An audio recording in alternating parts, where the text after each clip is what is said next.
जय माता दी साथियों, आज हम आपको सुनाने जा रहे हैं माँ दुर्गा के उस अद्भुत और विराट संग्राम की गाथा।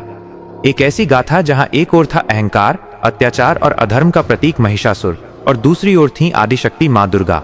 यह केवल एक युद्ध की कथा नहीं, यह है सत्य की असत्य पर विजय की अमर गाथा। तो आइए समय की धारा को पीछे मोड़ते हैं और चलते हैं उस युग में जब त्रिलोक कांप उठा था महिषासुर के अत्याचार से। महिषासुर का जन्म और वरदान। महिषासुर एक महादैत्य था। कहते हैं कि उसने घोर तपस्या कर ब्रह्मा जी को प्रसन्न किया। जब ब्रह्मा जी उसके सामने प्रकट हुए तो उसने अमरता का वर मांगा, परंतु ब्रह्मा ने कहा अमरता किसी को नहीं मिल सकती। तब महिषासुर ने चतुराई से कहा, तो मुझे ऐसा वरदान दीजिए कि कोई देवता, कोई असुर, कोई दानव मुझे कभी पराजित न कर सके। मेरा वध केवल किसी स्त्री के हाथों से हो। ब्रह्मा जी ने हंसते हुए यह वरदान दे दिया, क्योंकि महिषासुर को लगता था स्त्री तो कोमल है, दुर्बल है, वो किसी का क्या बिगाड़ लेगी। लेकिन यही उसका सबसे बड़ा अहंकार और आने वाले विनाश का कारण बना। महिषासुर का आतंक। वरदान पाकर महिषासुर और भी उन्मत्त हो गया। उसने अपनी विशाल सेना के साथ तीनों लोकों पर आक्रमण कर दिया। स्वर्गलोक, पाताल लोक और धरती, हर जगह उसका आतंक फैल गया। देवताओं को उसने युद्ध में परास्त किया। देवराज इंद्र का सिंहासन छीन लिया। वायु, अग्नि, वरुण, यम सभी देवताओं को युद्ध भूमि से भागना पड़ा। धरती पर ऋषि मुनियों के यज्ञ रुक गए। धर्म कर्म समाप्त होने लगे। हर ओर अराजकता और भय का वातावरण छा गया। देवता भयभीत और निराश होकर ब्रह्मा, विष्णु और महेश के पास पहुंचे और विनती की, प्रभु, महिषासुर के आतंक से त्रिलोक त्रस्त है। अब केवल आप ही कोई उपाय बता सकते हैं। माँ दुर्गा का प्रकट होना। तब त्रिदेवों ने अपने तेज का संचार किया। उनके साथ सभी देवताओं ने भी अपना दिव्य तेज प्रकट किया। वह दिव्य प्रकाश जब एक साथ एकत्र हुआ तो उससे प्रकट हुई आदिशक्ति, महामाया, महादेवी दुर्गा। उनका स्वरूप अत्यंत विराट और तेजस्वी था। सहस्र सूर्यों के समान उनका आभा मंडल चमक रहा था। उनके 18 भुजाओं में दिव्य अस्त्र शस्त्र शोभित हो रहे थे।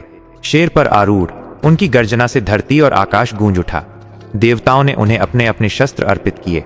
शिव ने त्रिशूल दिया, विष्णु ने चक्र, इंद्र ने वज्र, वरुण ने शंख, वायु ने धनुष बाण, अग्नि ने शक्ति अस्त्र, कुबेर ने गदा और यमराज ने दंड। अब माँ दुर्गा पूर्ण शस्त्रों से सुसज्जित थीं।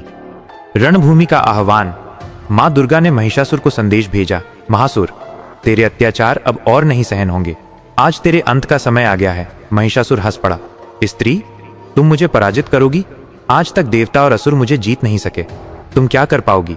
लेकिन माँ दुर्गा के नेत्रों में जलते अग्नि के शोले देखकर उसके सैनिक कांप उठे। रणभूमि सज गई। एक ओर असुरों की विशाल सेना, दूसरी ओर सिंह पर सवार माँ दुर्गा। आकाश में रणभेरी गूंज उठी। धरती थरथराने लगी। पहला संग्राम। युद्ध का आरंभ हुआ। हजारों असुर माँ दुर्गा पर टूट पड़े, पर माँ दुर्गा का हर वार सैकड़ों असुरों का अंत कर देता।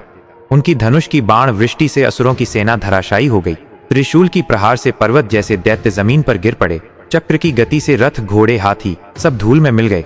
असुर सेनापति चिक्षुर और चामर दोनों ने माँ दुर्गा पर प्रचंड आक्रमण किया, लेकिन देवी के एक ही प्रहार से वे भी वीर गति को प्राप्त हुए। रणभूमि में रक्त की नदियां बह चलीं। असुरों की लाशों से धरती ढक गई। आकाश से देवता जयघोष करने लगे, जय दुर्गे, जय महाकाली, जय जगदम्बा। महिषासुर का रूप परिवर्तन। अब स्वयं महिषासुर रणभूमि में उतरा। वो बार बार अपना रूप बदलता। कभी सिंह बनकर माँ दुर्गा पर झपटता, कभी हाथी बनकर कुचलने दौड़ता, कभी मनुष्य रूप लेकर युद्ध करता, फिर भैंस बनकर धरती हिलाने लगता। लेकिन हर बार माँ दुर्गा अपने शस्त्रों से उसका सामना करती। त्रिशूल, तलवार, गदा, चक्र, हर अस्त्र उसके शरीर को चीर देता, परंतु वो बार बार नया रूप धारण कर उठ खड़ा होता। युद्ध कई दिनों तक चला। देवता चिंतित हो उठे, पर माँ दुर्गा अडिग रहीं। उनकी सिंहनाद से पूरा ब्रह्मांड गूंज रहा था। युद्ध का चरमोत्कर्ष। अंत में महिषासुर ने भैंस रूप धारण किया। उसकी गर्जना से आकाश फटने लगा। धरती कांप उठी। पहाड़ों जैसे उसके सींगों से वो युद्ध भूमि रौंदने लगा। माँ दुर्गा ने क्रोधित होकर कहा, दुष्ट, अब तेरी मृत्यु निश्चित है। उन्होंने अपने पैर से भैंस रूपी महिषासुर को दबा लिया। त्रिशूल उठाया और उसके वक्ष पर प्रहार किया। त्रिशूल के आर पार होते ही महिषासुर तड़प उठा। वो मनुष्य रूप में आकर निकलना चाहता था, पर देवी ने उसकी गर्दन पकड़कर तलवार से उसका वध कर दिया। उसकी गर्जना धीरे धीरे शांत हो गई। युद्ध भूमि में सन्नाटा छा गया। विजय और जय घोष। आकाश से देवताओं ने पुष्प वृष्टि की। चारों ओर जय मां दुर्गा, जय महिषासुर मर्दिनी का जय घोष गूंज उठा। त्रिलोक में पुनः धर्म की स्थापना हुई।